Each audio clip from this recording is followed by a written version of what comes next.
దేవుడు మిమ్మల్ని అందరిని దీవించి ఆశీర్వదించుగాక. ఆమేన్. చూద్దాం యోవేలు గ్రంథము. ఈరోజు యోవేలు గ్రంథంలో మొదటి 2 అధ్యాయాల్లో దేవుడు కొన్ని విషయాలు మన ముందుకు తేబోతున్నాడు. జాగ్రత్తగా వింటాం. అసలు ఈ రోజుల్లో పిల్లరా, దేవుని మీద ధ్యాస, దేవుని మీద ఆశ, దేవుణ్ణి ప్రేమించడం, దేవుణ్ణి ఆరాధించడం, దేవుని కొరకు బ్రతకాలి, దేవుని పని చెయ్యాలి అని ఆశ కలిగిన వాళ్ళు చాలా తక్కువైపోతున్నారు.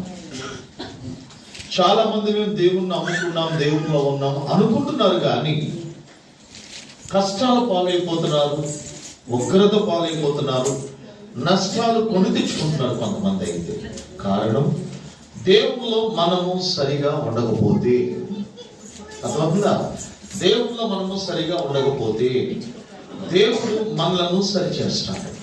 దేవునికి స్తోత్రం. హల్లెలూయా. నీ బిడ్డలు సరిగా ఉండకపోతే నువ్వు సరిదేవా? కుటుంబంలో ఎవరైనా సరిగా ఉండకపోతే ఆ యజమాని కానీ లేక తల్లి తండ్రి కానీ సరి చేస్తారు. స్కూల్లో పిల్లల్ని, కాలేజీలో స్టూడెంట్స్ని, ఆఫీసులో స్టాఫ్ని ఇలాగ చూస్తే మరి మనం దేవుని పిల్లలు కనుక దేవుడు మనల్ని సరి చేస్తాడు. అయితే ఆయన సరి చేసేంత పరిస్థితి మనం తెచ్చుకోకుండా ముందుగానే ఆయన వాక్యంలో ఉన్నట్టుగా, ఆయన వాక్యం ఏం చెబుతుందో, ఆయన ఎలా నడుచుకోమన్నాడు, ఎలా జీవించమన్నాడు, ఎలాగా మరి కొనసాగమన్నాడు, అలా కొనసాగితే దేవుడు తప్పకుండా మనకి కృప చూపువాడు. దేవునికి స్తోత్రం. మొదటి అధ్యాయం 1వ వచనం నుంచి చూద్దాం. పెతుయేలు కుమారుడైన యోవేలునకు ప్రత్యక్షమైన యెహోవా వాక్కు, పెద్దలారా ఆలకించుడి. యోవేలునకు ప్రత్యక్షమైన యెహోవా వాక్కు, పెద్దలారా ఆలకించుడి. దేశపు కాపురస్తులారా మీరందరూ చెవియొగ్గి వినుడి. నిజమే, ఈ రాత్రి దేవుడేం మాట్లాడతాడా అని పెద్దలు వచ్చారు. ఈ రాత్రి దేవుడేం మాట్లాడతాడని జనాలు వచ్చారు. ఈ రాత్రి దేవుడేం మాట్లాడతాడని చిన్నలు యవనస్తులు అందరూ కూడా వచ్చారు. నిజమే, పెద్దలారా ఆలకించండి, దేశపు కాపురస్తులారా మీరందరూ చెవియొగ్గి వినుడి. ఇలాంటి సంగతి మీ దినములలో గాని మీ పితరుల దినములలో గాని జరిగినదా? దేవుడు మాట్లాడే ముందు మనల్ని ఒక ప్రశ్న అడుగుతున్నాడు. మీకు ఊహొచ్చిన కాడ నుంచి, జ్ఞానము మీరు తెలుసుకున్న కాడ నుంచి ఎప్పుడైనా జరిగాయా ఇటువంటివి?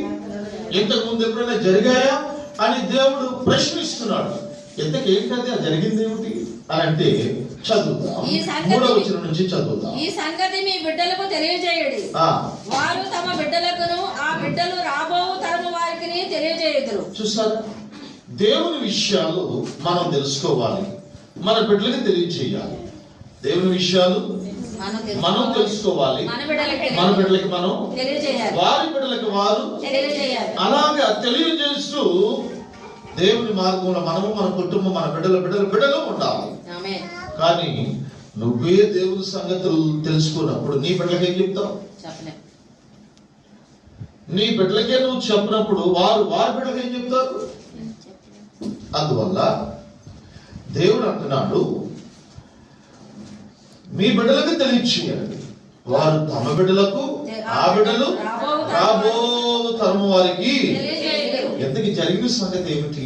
చదువుతాం. గొంగళ పురుగులు విడిచిన దానిని మిడతలు తినివేసి ఉన్నవి, మిడతలు విడిచిన దానిని పసర పురుగులు తినివేసి ఉన్నవి, పసర పురుగులు విడిచిన దానిని చీడ పురుగులు తినివేసి ఉన్నవి. ఇక్కడ ఈ సంగతులన్నీ విశదముగా చెప్పడానికి సమయం సరిపోదు, కానీ క్లుప్తంగా ఒక మాట. దేవుని యొక్క వాక్యం గొంగళ పురుగులు విడిచిన దానిని మిడతలు వచ్చి తిన్నట్టుగా, మిడతలు విడిచిన దాన్ని పసర పురుగులు వచ్చి తిన్నట్టుగా, పసర పురుగులు విడిచిన దాన్ని చీడ పురుగులు తినివేసినట్టుగా చూస్తున్నాం. పంటలు తినివేస్తాయి. ఇలాగ తినివేస్తే మరేం పంట చేతికి వస్తుంది? మనుషులేం తింటారు. ఇవి తినివేసినందున మనుషులకి ఆహారం లేకుండా పోయింది, పశువులకి కూడా గడ్డి లేకుండా పోయింది. మరి ఇటువంటి పరిస్థితుల్లో ఏం చేయాలి? కన్నీళ్లతో ప్రార్థన చేయాలి, ఉపవాసముతో ప్రార్థన చేయాలి. దేవుని బిడ్డలారా, దేవుని పాదాలు పట్టుకుని మనం భోజనాడాలి. ఏంటి ఎంత ఉగ్రత వచ్చింది, ఏంటి ఎంత పరిస్థితి ఇలా జరిగింది, ఏంటి ఎంత నష్టం వచ్చింది. పంటల గురించి చెప్తున్నారు కదా, నాకు కాదు అని అనుకోకండి. ఉద్యోగ విషయము, వ్యాపార విషయము, కుటుంబ విషయము, చదువు విషయము, మన ఆరోగ్య విషయము, మన ఆర్థిక విషయాలు అన్నిటికీ వర్తిస్తాయి. దేవుని బిడ్డలారా, అన్నిటికీ వర్తించే ఇటువంటి విషయాలు మనము దేవుడు అక్కడ ఏమంటాడు? 5వ వచనం చదవండి. భక్తులారా మేలుకొని కన్నీరు విడివిడి. అస్సలు నీకు చలనం ఉందా? ఇన్ని పరిస్థితులు ఇలా జరుగుతూ ఉంటే చలనం ఉందా అసలు నీకు? తింటూ సుఖిస్తూ మత్తుతోనూ నిద్రతోనూ కాలం గడిపేస్తున్నావు. మేల్కుంటున్నావా? కన్నీరు విడుస్తున్నావా? నీ కుటుంబం పాడైపోతుంటే ఏడుస్తున్నావా? నీ బిడ్డలు పాడైపోతూ ఉంటే ఏడుస్తున్నావా? అప్పులు పాలైపోతూ ఉంటే దేవా అప్పు తీర్చు, దేవుడు తీరుస్తాడులే అనుకునేవాళ్ళు కొంతమంది, దేవా అప్పు తీర్చు అనేవాళ్ళు కొంతమంది. కన్నీటితో ప్రార్థన చేస్తున్నావా? ఏదైనా బలహీనత వస్తే, ఏదైనా ఉద్యోగం రాకపోతే, ఏదైనా ఇబ్బందులు తలెత్తితే అసలు ప్రార్థన ప్రార్థన ప్రార్థన ప్రార్థన చెయ్యం. ఒకటి మట్టికి మనకు బాగా వంట పట్టింది. దేవుడు ఏం చేస్తున్నాను ఏమంటావు? చెప్పాలి. నువ్వేం చేసావు దేవుడి కోసం? దేవుడు ఏం చేస్తున్నాడు? నేను ఎలాగనుకున్నాను, అలాగనుకున్నాను, అంత ప్రార్థన చేశాను, ఎంత ప్రార్థన చేశాను, ఎంత బైబిల్ చదివా, అంత బైబిల్ చదివా, ఎంత సేవ చేశాను, అంత సాక్ష్యం చెప్పా, ఎంత సువార్త చేశా, అంత పరిచయం చేశా. నువ్వు చేసింది ఎప్పుడు లెక్కలో చేసుకుంటే నువ్వు దేవుడితో నడుస్తున్నట్టు కాదు. అర్థమవుతుందా? నువ్వు దేవుడితో నడుస్తున్నట్టు కాదు. దేవుడి కొరకు నువ్వు ఏదైనా చేసి లెక్కలేసుకుంటే కనుక ఎలా? ఎందుకు అలాగ అంటున్నానంటే, దేవుని కొరకు మనం ఎంత చేసినా దేవునికి స్తోత్రం. ఆయన చూపిన ప్రేమ గొప్పది. ఆయన మన కోసం ప్రాణత్యాగం చేశాడు. చివరి రక్తబొట్టు వరకు ధార పోశాడు. మనల్ని నిలబెట్టి కొన్నాడు. ఆయన సొత్తుగా చేసుకున్నాడు. ఏం చేసి ఆయన రుణం తెచ్చుకోవాలి మనం? కాబట్టి ఇదిగో మన కుటుంబ పరిస్థితులు ఈనాడు బిడ్డల జీవితాలు, చదువు, ఉద్యోగాలు, వివాహాలు ఎందుకు ఇలాగైపోతూ ఉన్నాయి? మత్తులారా మేలుకొని కన్నీరు. చూడండి 7వ వచనానికి రండి. మనం ఎందుకు మేలుకోవాల కారణం ఉంది. అవి నా ద్రాక్ష చెట్లను పాడు చేసి ఉన్నవి. ఏంటి అంటే 4వ వచనంలో చదివిన సైన్యం. ఈ పురుగులన్నీ దేవుని సైన్యం. ఈ పురుగులన్నీ దేవుని సైన్యం.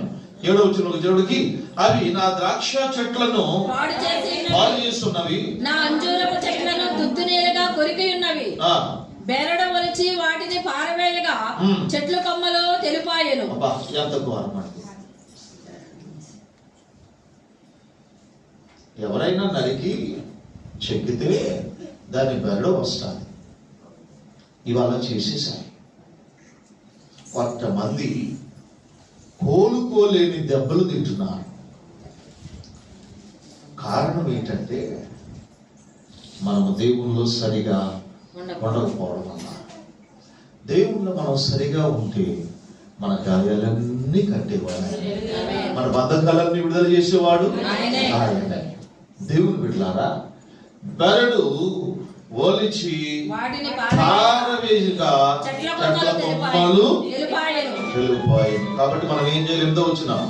పెనిమిటిపోయిన యవ్వనురాలు గోనె పెట్ట కట్టుకొని అంగలార్చినట్లు నీవు అంగలార్చము. మనం ఏం చేయాలి?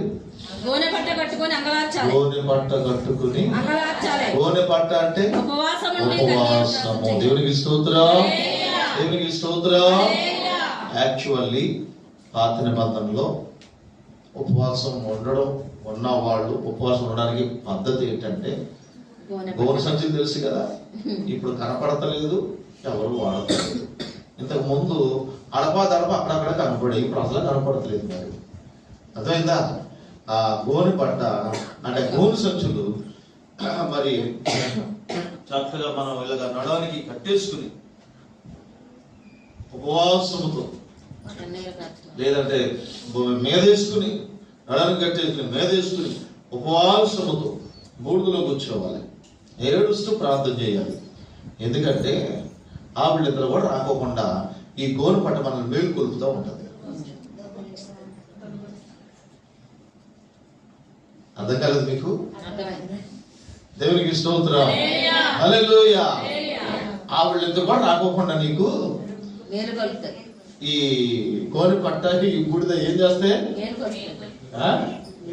మేలు కొలుపుతుంది. మరి ఇప్పుడున్న కాలంలో ఉపవాసము ప్రార్థన అంటే నిద్ర వచ్చేది, బైబిల్ చదువుదామంటే నిద్ర వచ్చేది. పాత నిబంధనలు ఎంత మరి ఖచ్చితంగా ఉండేవారు తెలుసా? ఎంత ఖచ్చితంగా ఉండేవారు దేవుని బిడ్డలారా. అంతేకాదు ఇంకా ఏడుపు రావడానికి, ఇంకా హృదయాన్ని నలగొట్టుకోవడానికి బూడిద వేసుకునేవారు, బూడిదలో కూర్చునేవారు. యాక్చువల్లీ ఆ బూడిద ఒంటికి తగిలితే చిరాగ్గా ఉంటుంది. అర్థమైందా? కొంచెం చెమటట్టింది అనుకో మంట కూడా వస్తుంది. ఈ గోనె పట్టు కూడా అలాగే ఉంటుంది, చిరాగ్గా పరాగ్ ఏదో కొడుతున్నట్టుగా ఏదో బాగుతున్నట్టుగా మంటగా ఉంటుంది. మరి అవి అలా ధరించుకుని శరీరాన్ని లెక్క చేయకుండా ఎన్ని రోజులైనా, ఎన్ని గంటలైనా, ఎన్ని పగళ్ళైనా, ఎన్ని రాత్రులైనా గోజాడి విలపించి ఏడ్చి ప్రార్థన చేసేవారు. దేవునికి స్తోత్రం, దేవునికి స్తోత్రం. ప్రియులారా, మరి 9వ వచనం చూడండి. నైవేద్యమును పానార్పణమును యెహోవా మందిరంలోనికి రాకుండా నిలిచిపోయేది. చూసారా, చాలా మంది దేవుని మందిరానికి రాకుండా ఉంటున్నారు. చాలా మంది మందిరంలోకి వచ్చి ప్రార్థన చేయకుండా ఉంటున్నారు. మరికొంతమంది దేవుని సన్నిధికి ఇవ్వాల్సింది ఇవ్వకుండా ఉంటున్నారు. నైవేద్యమును పానార్పణమును యెహోవా మందిరంలోనికి రాకుండా నిలిచిపోయారు. కాబట్టి ఎన్నెన్ని విధాలుగా ఈ పురుగులు, ఈ దేవుని సైన్యం మరి ఎలా నాశనం చేసాయో 11వ వచనం నుంచి చదవండి. భూమి మీద పైరు చెడిపోయాను, గోధుమ కర్రలను ఎవల కర్రలు చూచి సేద్యగానులారా సిగ్గునందుడి, ద్రాక్ష తోట కాపరులారా రోదనము చేయుడి. 11వ వచనంలో గోధుమ కర్రలు, ఎవల కర్రలు. 12వ వచనంలో ద్రాక్ష చెట్లు చెడిపోయాను, అంజూరపు చెట్లు ఆడిపోయాను, దానిమ్మ చెట్లు, ఈత చెట్లు, జల్లరు చెట్లు ఆడిపోయినవి. ఇవన్నీ జరిగినందున ఆ 12వ వచనం చివరి భాగం నరులకు సంతోషమేమీ లేకపోయాను. ప్రతి ఇంట్లో ఇప్పుడు ఇదే జరుగుతుంది.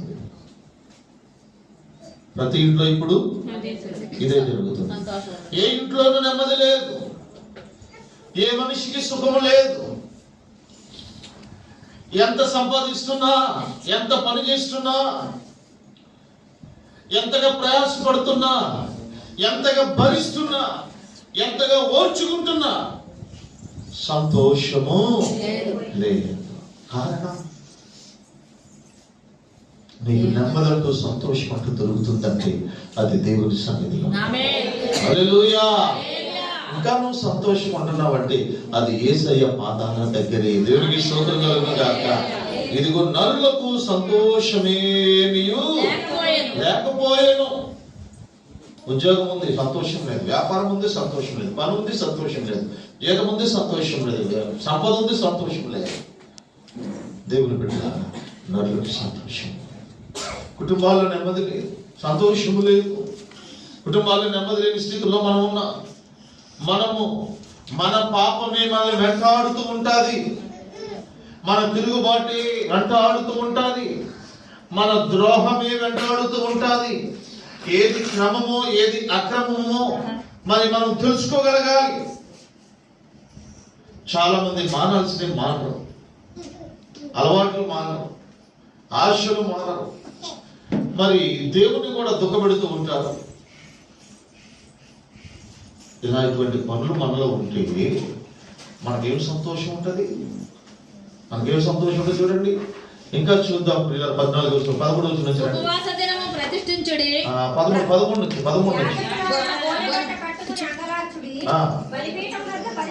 చేయువారులారా రోదనము చేయుడి, నా దేవుని పరిచారకులారా గోనె బట్ట వేసుకుని రాత్రంతయు గడుపుడి.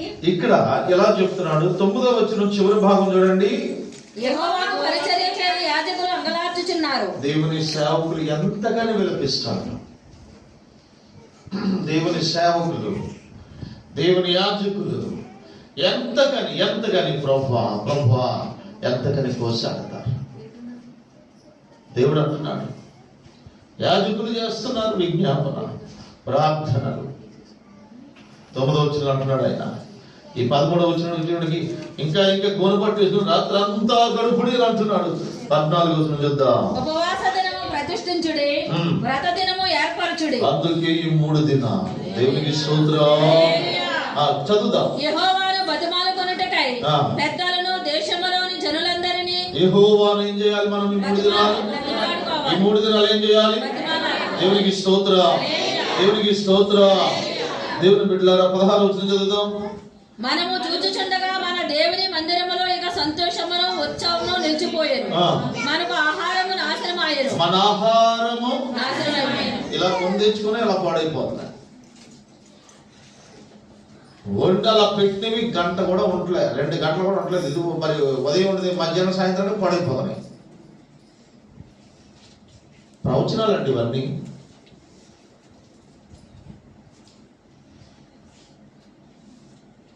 మీరు నేను అందరూ చిన్నప్పుడు ఏ ఫ్రిడ్జ్లు లేవు.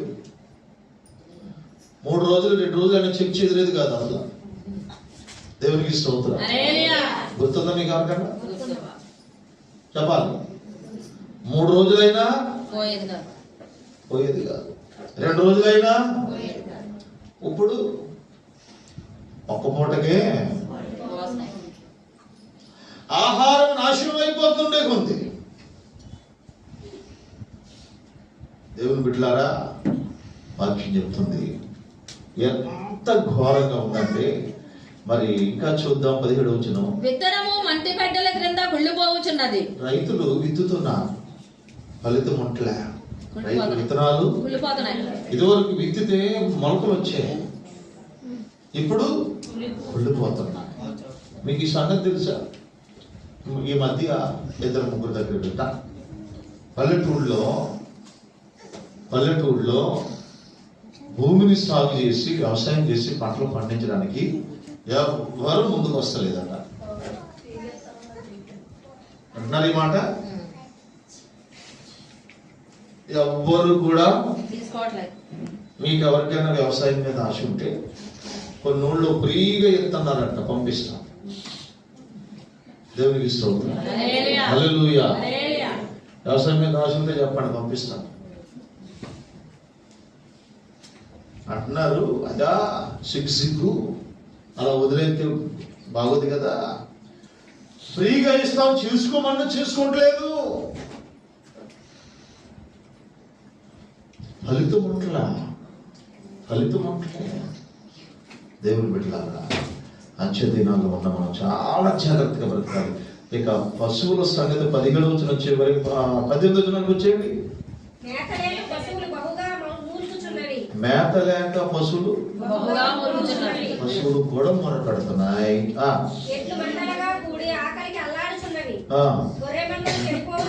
చూసారా ఎంత ఘోరం. 20వ వచనం.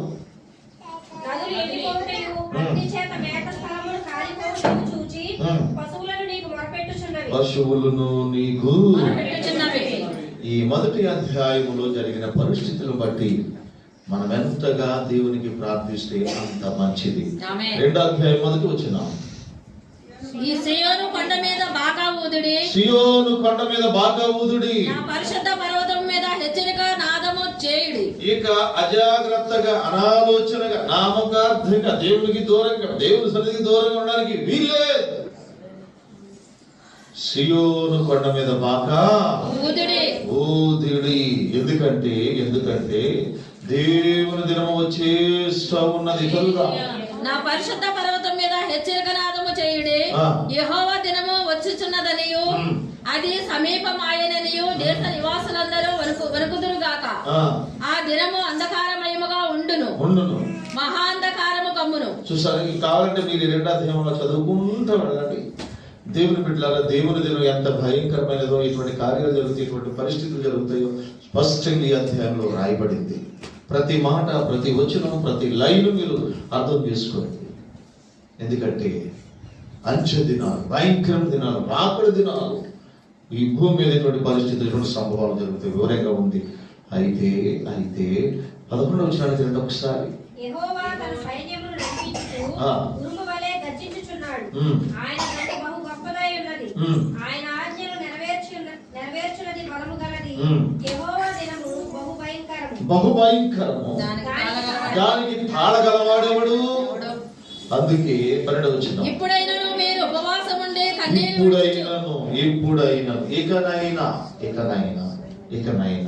ఇప్పుడైనను ఉపవాసం ఉండి కన్నీరు విడుచుచు దుఃఖించు మనఃపూర్వకంగా తిరిగి నా యొద్దకు రండి. దేవుడు నాకేం చేశాడని అనొద్దు. దేవుడు నాకేం చేశాడని నువ్వు దేవుడికి దూరం అయిపోవద్దు. నీ మనసు మార్చుకుని ఎప్పుడైనా దేవుని దగ్గరికి నువ్వు వస్తే 13వ వచనం, మీ దేవుడైన యెహోవా కరుణా వాత్సల్యతములు గలవాడును శాంతిమూర్తియు అత్యంత కృపగలవాడునయుండి తాను చేయనుద్దేశించిన కీడును చేయక పశ్చాత్తాపపడును గనుక మీ వస్త్రమును కాక మీ హృదయములను చింపుకొని ఆయన తట్టు తిరుగుడి. దేవునికి స్తోత్రం. ఉపవాసం ఉన్నప్పుడు మన హృదయాన్ని పరీక్షించుకోవాలి. ఉపవాసం ఉన్నప్పుడు మన వస్త్రాలు కాదు చింపుకోవాల్సింది, హృదయాన్ని చింపుకోవాలి. హృదయమును నలగొట్టుకోవాలి, హృదయమును సరి చేసుకోవాలి. హృదయము దేవుని ఆలయం కనుక హృదయాన్ని సరి చేసుకోవాలి. నా హృదయం, నా తలంపులు, నా ఆశలు, నా ఊహలు, నా ఆలోచనలు, నేను నిర్ణయించుకునే నిర్ణయాలు, ఇవన్నీ కూడా ఎలా ఉన్నాయి? దేవుడు అంగీకరిస్తానా? దేవుడికి ఇష్టంగా ఉన్నానా అని పరిశీలించుకోవాలని మనం చేస్తున్నాం. ఎందుకంటే మనం అలాగా మన హృదయాన్ని సరి చేసుకుంటే ప్రియులారా, తాను చేయనుద్దేశించిన కీడును చేయక, దేవునికి స్తోత్రం, కీడు తొలగిపోతాది, బంధకాలు కీడు తొలగిపోతాది, బంధకాలు విడుదలవుతాయి, అనారోగ్యం తొలగిపోయి స్వస్థత వస్తాయి. నీవు జరగాలనుకున్న కార్యాలన్నీ కూడా దేవుడు జరిగిస్తాడు. నువ్వు చేయాల్సింది ఏంటంటే నిన్ను నీవు సరి చేసుకోవాలి. నిన్ను నువ్వు సరి చేసుకోవాలి. మనం ఏం చేస్తామంటే ఎవరు సరిగా లేరా అని వాళ్ళ గుట్లన్నీ తెలుసుకుని మనం పొరలో ఎత్తుకుని రాత్రంతా నిద్రపోకుండా పగలంతా తలపోటుతో ఉంది, తలపోటు టాబ్లెట్లు వేసుకుని పగలంతా తలపోటు టాబ్లెట్లు వేసుకుని బుర్రకు రాయాల్సినవన్నీ పెయిన్ బాంబ్స్ ఉంటాయి కదా, అవి రాసుకుంటా పూసుకుంటా మళ్ళీ దేవా నీ కృప నీ కృప నీ కృప. ఎదుటోడి విషయాలు నీకు ఎందుకండి? నువ్వు ఎదుటోడు కొరకు ఏం చేయాలో తెలుసా? ప్రార్థన చేయాలి. దేవునికి స్తోత్రం. ప్రార్థన చేయడం మానేసి వారు నువ్వు స్కానింగ్ చేస్తున్నావు. ఏం చేస్తున్నావు చెప్పాలి. ప్రార్థన చేయడం మానేసి ఏం చేస్తున్నావు?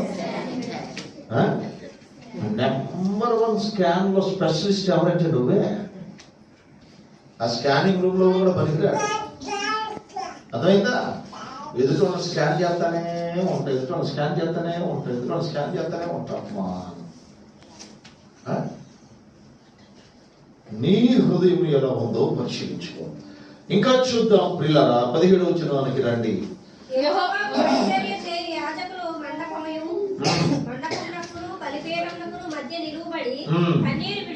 అందరము మేము మీరు అందరము కన్నీరు విడవాలి, దేవుణ్ణి బతిమాలాలి. కాబట్టి దేవుని బిడ్డలారా, ఇప్పుడు దేవుడు ఏమంటున్నాడో చూద్దామా?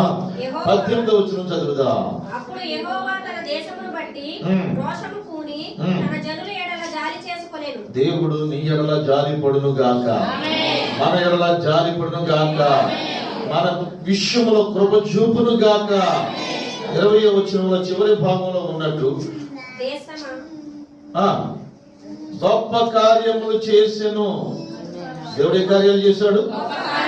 గొప్ప కార్యములు చేసెను. 21వ వచనం, దేశమా భయపడక సంతోషించి గంతులు వేయుము. యెహోవా గొప్ప కార్యములు చేసెను. వివరంగా ఉంది ఇక్కడ, యెహోవా ఈ 3 దినాల ప్రార్థన ద్వారా నీ పట్ల దేవుడు కార్యములు చేయుగాక, గొప్ప కార్యములు పొందుకుందువు గాక. దేవునికి స్తోత్రం. కంటిన్యూ చేద్దాం. 23 దేశమా భయపడక సంతోషించి గొంతులు వేయము. యెహోవా గొప్ప కార్యములు చేసెను. పశువులారా భయపడుకుడి. గడ్డి బీలలో పచ్చిగా మొలుచును, చెట్లు ఫలించును. అంజూరపు చెట్లను ద్రాక్ష చెట్లు సమృద్ధిగా ఫలించును. ఎంత నష్టపోయావో, యోబుకి 200 ఆశీర్వాదం ఇచ్చిన దేవుడు నీకును 200గా ఇచ్చును గాక. ఇదిగో దేవుడు అంటున్నాడు, సమృద్ధిగా ఫలించును అంటున్నాడు.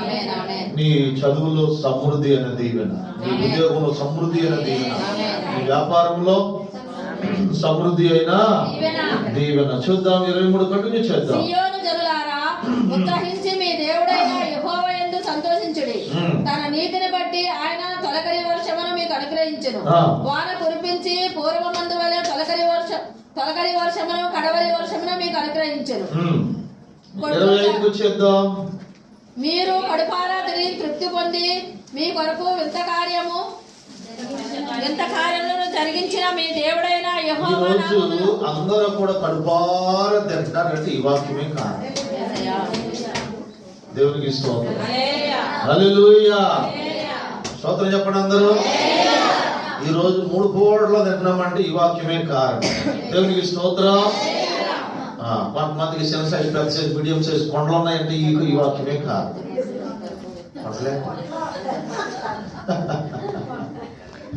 హల్లెలూయా. చిన్న సైజ్, పెద్ద సైజ్, మీడియం సైజు కొండలు ఉన్నాయంటే తినడం వల్లే ఈ వాక్యమే. చెప్పండి. ఈ కొండలంటే మీరు ఎనభై ఇరిపోయారు. ఈ వాక్యమే కారణం. మీరు కరుపారా. చూసారా, చాలా మంది ఏం చేస్తున్నారంటే దేవుడు ఎంత గొప్పడని చెప్పేసి అని తిండి తిన్నాక దేవుడిని మర్చిపోతున్నారు. ఎవరిని మర్చిపోతున్నారు? అక్కడే పొరపాటు జరుగుతుంది. 100 మందిలో 90% మంది అక్కడే పడిపోతున్నారు, దేవుడికి దూరం అయిపోతున్నారు. దేవుడు ఇస్తుంటే దేవుని మర్చిపోతున్నారు. అర్థమైందా? అది చాలా తప్పు. నువ్వు ఆయన ఇచ్చే కొద్దీ పొందుకొని నువ్వు ఆయన మర్చిపోకుండా ఉంటే నిన్ను ఇంకా ఇంకా ఇంకా ఇంకా హెచ్చిస్తాడు. వరల్డ్ లో, మన ఇండియాలో ఫేమస్ వ్యక్తి కొడుకు మేనేజర్ మీకు తెలుసు. చెప్పండి. అంబానీ కొడుకు పేరు చెప్పాలి. ఎన్ని లక్షలు, ఎన్ని వేల కోట్లు తెలుసా?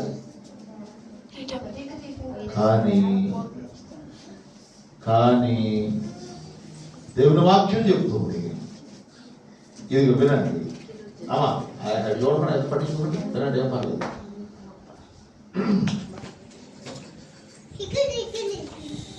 అన్ని లక్షల కోట్లున్నా ఇలా చల్లటి గాలిలో ఉంటానని చనిపోతాను. అదైనా మీకు ఏసీ గాలిలో కానీ చల్లటి గాలి తగిలిన వెంటనే ప్రాణం పోతుంది.